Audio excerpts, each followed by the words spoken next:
आप सबके बीच में यहाँ इस इलाके में शायद पहली बार आया और यहाँ आने के बाद मुझे मालूम पड़ा एक लड़ाई हमने लड़ी थी केंद्र सरकार से कुछ हासिल करने के लिए। एक हमने कहा था कि हिमाचल प्रदेश को बल्क ड्रग फार्मा पार्क मिलना चाहिए। पूरे देश में तीन मिलने थे और उस लड़ाई को लड़ करके हमने 3 में से एक जो है हिमाचल प्रदेश के ऊना में लाया। और दूसरी लड़ाई इस बात के लिए थी 3 मेडिकल डिवाइस पार्क मिलने थे पूरे देश भर के लिए और 3 मेडिकल डिवाइस पार्क में से एक हम यहां आपके नालागढ़ जहां ये सभा है इसके साथ ही बता रहे हैं 1 किलोमीटर 2 किलोमीटर के फासले में वो लगने वाला है। 300 करोड़ रुपए की मदद उसमें केंद्र सरकार की ओर से की है।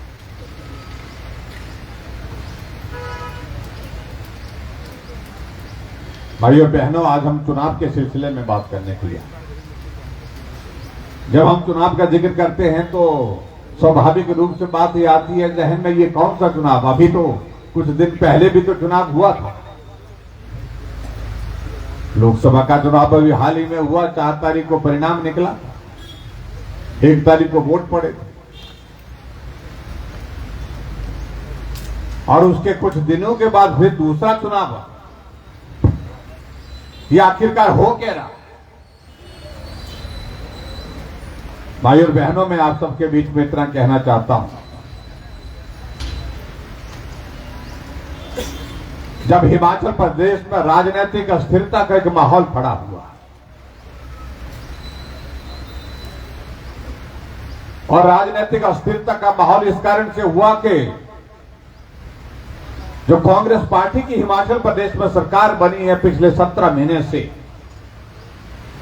उस सरकार के विधायक कहने लगे कि मुख्यमंत्री जी हमारी बात सुनो, हमें बुलाओ, हमें हमारे क्षेत्र के काम, हमारे क्षेत्र के विकास कार्य रुके पड़े। और हमारे हिमाचल प्रदेश में 3 विधायक निर्दलीय भी चुन करके पहुंचे थे विधानसभा के अंदर। उन्होंने भी कहा कि हमारी भी बात सुनो, हालांकि समर्थन दे रहे थे, लेकिन कहा गया ठीक है, सुनते हैं। ये कहते कहते 14 महीने बीत गए और आखिर एक दौर ऐसा आया जब घंटों तूने वो विधायकों को बाहर बिठा करके रखना, काम तो दूर की बात, उनको मिलने का समय नहीं देना। ऐसे में कुछ विधायकों ने सोच करके विचार किया कि भाई बैठ करके विचार किया कि भाई ये जलालत का दौर बहुत लंबा हो गया, कुछ सोचना चाहिए। और हिमाचल प्रदेश में राज्यसभा का चुनाव आया 1 सीट का और उसके लिए कांग्रेस पार्टी ने कैंडिडेट घोषित कर दिए। अभी हमने नहीं किया था, लेकिन कांग्रेस ने घोषणा कर दी मनु सिंह भी चुनाव लड़ेंगे हिमाचल प्रदेश से राज्यसभा का, क्योंकि सरकार कांग्रेस पार्टी की है, बहुमत उनका है, जीत निश्चित है, ये कांग्रेस के नेताओं को लगा। फिर इन्हीं विधायकों ने फिर से कहा कि ये ठीक नहीं होगा, हिमाचल से बाहर के व्यक्ति को आप राज्यसभा में भेज रहे हैं, हिमाचल से किसी को भी भेजो। फिर भी सुनी नहीं गई। फिर इन्हीं विधायकों ने फिर कहा जाकर के कि ये मनु सिंह भी वो मनु सिंह भी है जिसने भगवान रामचंद्र जी के जन्म स्थान पर मंदिर के निर्माण के लिए 25 साल से केस लड़ा। फिर भी सुना नहीं। आखिरकार सभी विधायकों ने फैसला किया, 6 कांग्रेस पार्टी के थे, 3 निर्दलीय विधायक जिसमें हमारे के ठाकुर जी भी साथ थे, फैसला किया कि हम राज्यसभा में कांग्रेस के कैंडिडेट को समर्थन नहीं करेंगे, हम भारतीय जनता पार्टी के कैंडिडेट को समर्थन करेंगे। बुरा सिर्फ इतना है, कांग्रेस के विधायकों के खिलाफ कार्रवाई करना समझ में आता है क्योंकि वो कांग्रेस पार्टी के थे, लेकिन निर्दलीय विधायकों को प्रताड़ित करना उनको धमकी देना, उनको कारोबार बंद करना, उनके परिवार के ऊपर मामले दर्ज करना, ये कहां की बात है। और बार बार दबाव डाला जा रहा था सरकार की ओर से कि आप हमारे साथ चलिए, साथ चलेंगे तो ठीक है, नहीं तो आप देख लीजिए आपका चलना मुश्किल हो जाएगा। इस प्रकार से जब चुने वो प्रतिनिधि को जलील करेंगे, उनको धमकी देंगे, तो आखिरकार स्वाभिमान के साथ भी आदमी को जीना चाहिए।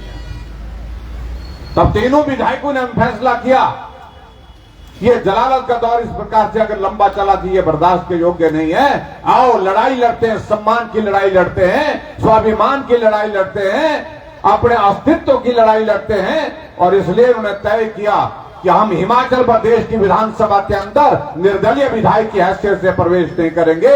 हम जाएंगे तो कांग्रेस के खिलाफ भारतीय जनता पार्टी के विधायक बन करके जाएंगे। कहानी भाई और बहनों इतनी कराएंगे। और तीनों विधायकों ने अपना त्यागपत्र दे दिया। 3 महीने बीत गए लेकिन त्यागपत्र स्वीकार नहीं किया। ये चुनाव लोकसभा के साथ हो सकते थे, 6 उपचुनाव जो हुए वो उनके साथ हो सकते थे। खर्चा बच जाना था, समय भी बचना था आपका, लेकिन उसके साथ नहीं किया गया। ये चुनाव बाद के लिए रखे गए ताकि सरकार पूरा दखल दे सके इन तीनों चुनावों में हम जीत सके। इस बात की कांग्रेस पार्टी ने योजना बनाई और इसलिए ये चुनाव अब बाद में हो रहे हैं। लोकसभा के चुनाव के कुछ दिन बाद विधानसभा के 3 उपचुनाव हो रहे हैं। ये पूरे देश में कहीं नहीं हुआ।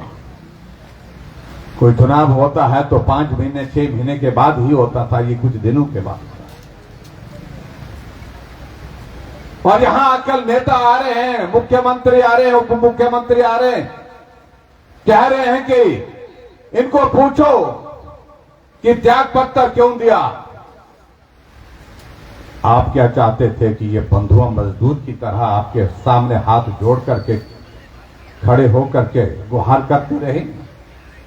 ये चुने हुए प्रतिनिधि हैं और ये चुने हुए प्रतिनिधि जैसे मुख्यमंत्री चुने गए हैं, आप सब चुने गए, हम सब चुने गए हैं, उस तरह से हैं।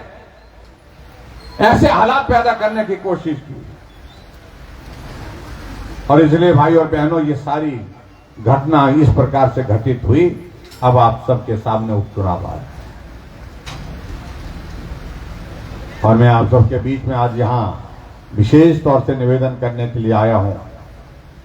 हम कई वक्त से लगे थे कि हमारे केएल ठाकुर जी भी एक मंच पर हो, हमारे लखविंदर राणा जी भी एक मंच पर हो, तो आज वो दौर आ गया। मैं भाई लखविंदर राणा जी का हृदय से आभार व्यक्त करता हूं। आपने इस बात के लिए जो सहयोग दिया है, समर्थन दिया है, उसका आसान हम चुकता नहीं कर सकते। और केएल ठाकुर ने कुर्बानी दी हिमाचल प्रदेश में भारतीय जनता पार्टी के सांसद को बनाने के लिए। और कोई व्यक्ति कोई वार्ड का मेंबर बन जाए तो वो उसको छोड़ता नहीं है। विधायक बन करके छोड़ना और निर्दलीय विधायक बन करके छोड़ना, इसके लिए बहुत बड़ा हिम्मत चाहिए, बहुत बड़ी हौसला चाहिए, बहुत बड़ी हिम्मत चाहिए। इसलिए भाई और बहनों ये चुनाव को, लेकिन हम आप सबके बीच में इस बात का निवेदन करने के लिए आए हैं कि आप सबका सहयोग चाहिए, आप सबका आशीर्वाद चाहिए। कांग्रेस के मित्र कह रहे हैं हम सबको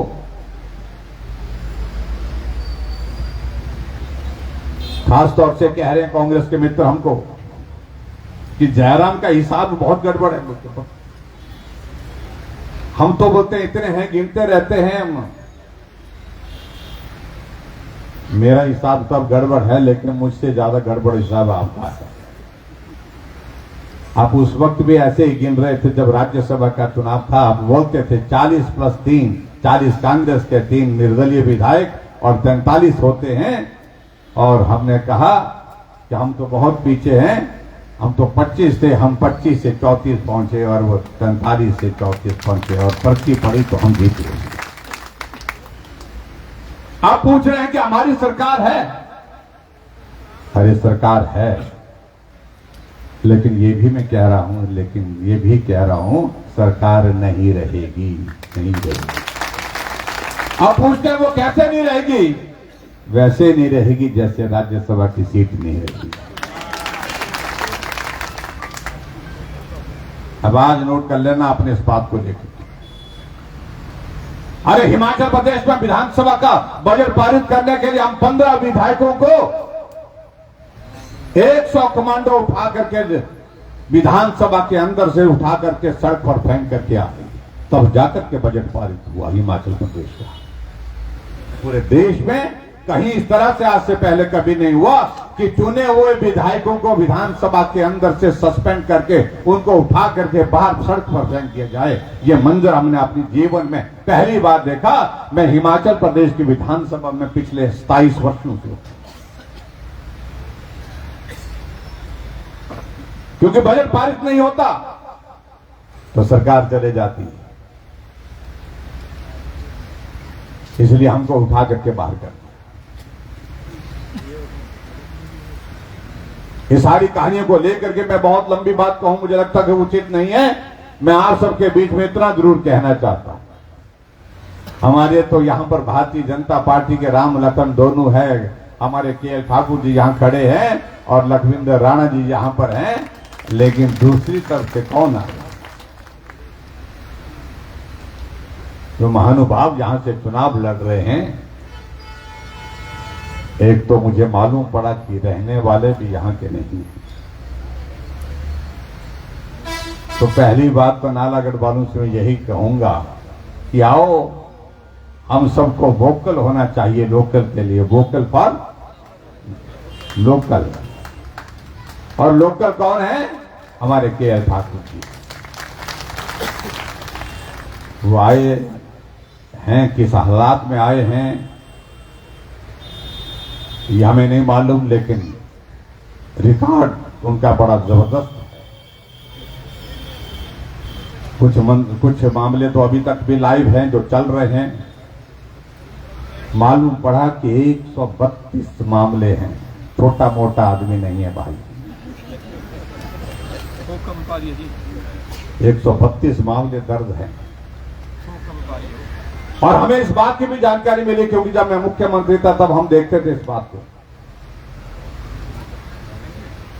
ये जो चिट्टे का काम, जो बॉर्डर एरिया हमारा लगता है, इसमें बहुत ज्यादा जो है उसमें संकट में हमारी पीढ़ी बर्बाद हो रही है, हमारी जनरेशन बर्बाद हो रही है। जो चिंता का विषय हम सबके लिए। और अब ये भी मालूम पड़ रहा है, जिसको भी कोई पुलिस वाला गिरफ्तार करता है चिट्टे के मामले में, जमानत देने के लिए श्रीमान जी जाते हैं जो चुनाव लड़ते हैं, उनको बचाने के लिए फोन करते हैं। इस बार मैं कहता हूं ये बहुत दुर्भाग्य है। अरे चुनाव तो हो जाएगा, एक विधायक बनेगा, लेकिन पीढ़ी को बर्बाद करने के लिए संरक्षण देने वाले व्यक्तियों को कभी माफ नहीं किया जा सकता। इस बात के लिए मैं आप सबसे निवेदन करना चाहता हूं। मैं आज खबर पढ़ रहा था, आज अभी सोशल मीडिया में, कांग्रेस का पूरा विधायक जो है पंजाब से शूटर लेकर के वहां पर बिलासपुर में घटना को अंजाम देते हैं। पुलिस के इसमें पुलिस भी वहीं पर थी, जुडिशियल कॉम्प्लेक्स में गोली चलती है, 2 गोलियां चलती है, एक गोली जो है एक नौजवान के यहां छाती के आर पार हो जाती है। और उसमें मुख्य आरोपी कोई अगर है जिसने संरक्षण दिया, जिसने सारी चीजों को लिया, वो कांग्रेस पार्टी के पूर्व विधायक का बेटा है। जमानत के लिए पीछे आगे फिर रहे थे, लेकिन जमानत नहीं मिली और आज उनको गिरफ्तार किया गया है वहां पर बिलासपुर में। ये कांग्रेस पार्टी का इतिहास आप कल्पना करिए किस प्रकार से हो गया। इसलिए भाई और बहनों, यहां हमको सोचने का विषय ही नहीं, ये हमारे लिए चिंता का विषय है कि आने वाली पीढ़ी को अगर बचाना है तो हमको इस नशे के खिलाफ संरक्षण देने वाले लोगों से भी हमको किनारा करना पड़ेगा, उनसे दूर रहना पड़ेगा। ये बहुत आवश्यक है।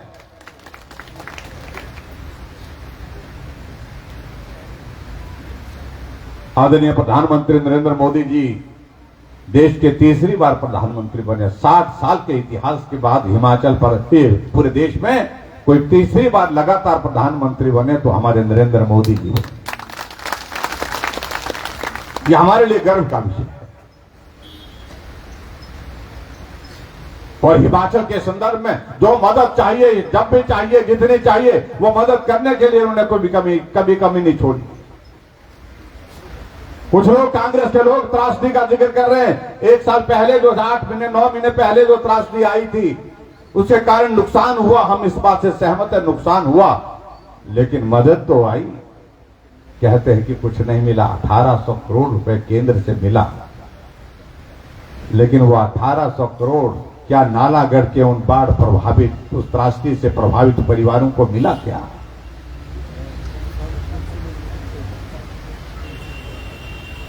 साढ़े 300 से ज्यादा मामले हैं जिनके घर चले गए हैं, सिर्फ 35 आदमी को दिया गया।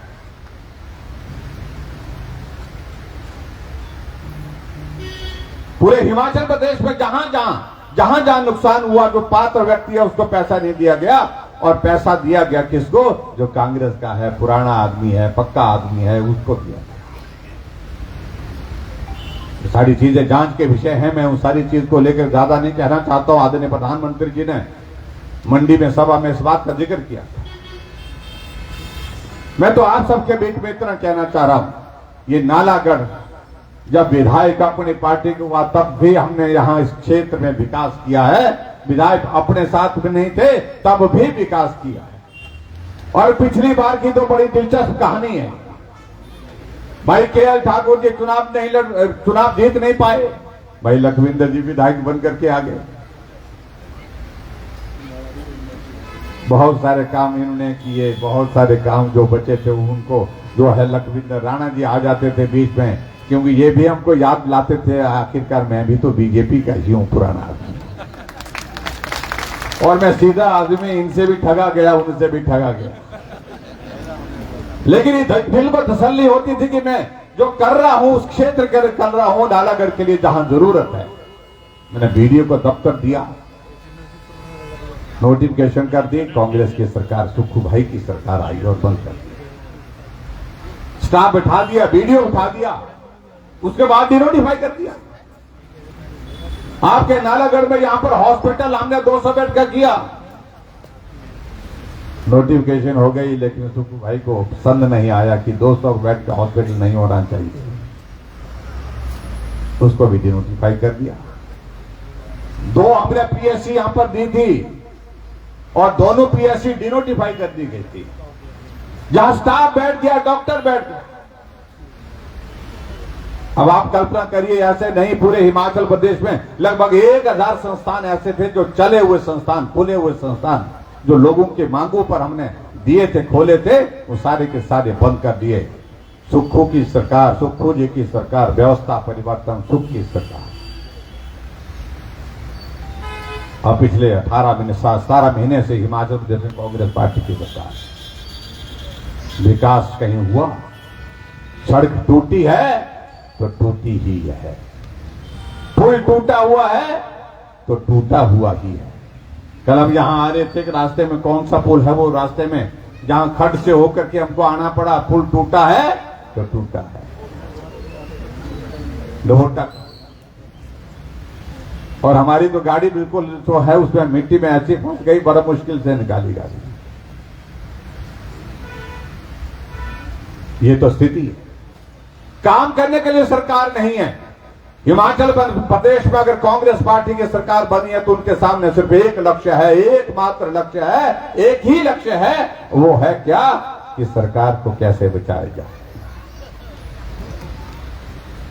कुर्सी बचाने का काम चला है। दोष हमें देते हैं, लेकिन हमारा कसूर नहीं है, क्योंकि दोष जो लोग हैं वो उनके साथ ही हैं, दाएं बाएं खड़े होते हैं उनके साथ। वहां पर जिन लोगों को उनने मंत्री बना रखा है, अब मुझे मालूम नहीं क्या होने वाला है, सरकार रहने वाली है कि नहीं रहने वाली है, लेकिन कांग्रेस के लोग इतना जरूर कहते हैं कि नेतृत्व परिवर्तन होगा, लेकिन हम कहते हैं नेतृत्व परिवर्तन से गुजारा नहीं, सत्ता परिवर्तन। तो सरकार काम ना कर सके। मुझे कहते थे लोन लेते हैं, लोन लेते हैं। अरे मैंने जितना लोन 5 सालों में लिया उतना लोन सुखू भाई जी ने 16 महीने में ले लिया। आप अंदाजा लगाइए क्या हो। लेकिन हम लोन लेते थे, काम होता था, सड़क का काम, पुल का काम, हॉस्पिटल का भवन बनता था, स्कूल का भवन बनता था, कॉलेज का भवन बनता था। और यहां तो सब कुछ बंद है, लोन लिए जा रहे हैं, जा कहां रहा है मालिक। इसलिए भाई और बहनों, मुझे आप सबसे विनम्र निवेदन करना है कि जो तस्वीर बदलने वाली है उसमें नालागढ़ का योगदान होना चाहिए। और हिमाचल प्रदेश में ये होकर के रहेगा, इस बात को मैं दावे के साथ कह सकता हूं। इसलिए कह सकता हूं कि हम नहीं करेंगे, लेकिन उसके बावजूद जो उनके बीच में ही बैठे हैं, जो वक्त का इंतजार कर रहे हैं, वही इस काम को अंजाम देंगे।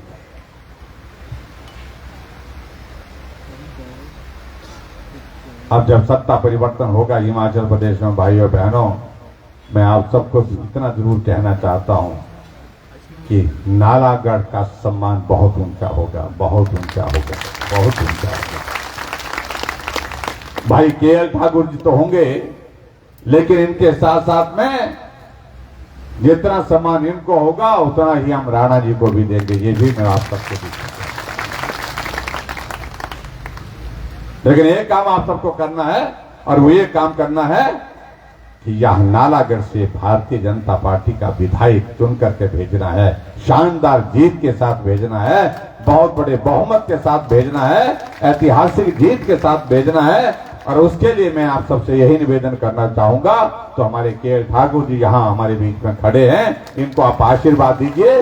और ये आपका अपना ठाकुर है, अपना केएल ठाकुर, आपके गांव का, आपके नालागढ़ का, बाहर की बात नहीं, अंदर की बात को अच्छी तरह से समझते हैं, जानते हैं, आपकी पीड़ा को भी अंदर तक पहचानते हैं। इतने ही निवेदन करना चाहूंगा। और मुझे पूरा भरोसा है, पूरा विश्वास है कि आप सबका आशीर्वाद इनको पूरा मिलेगा।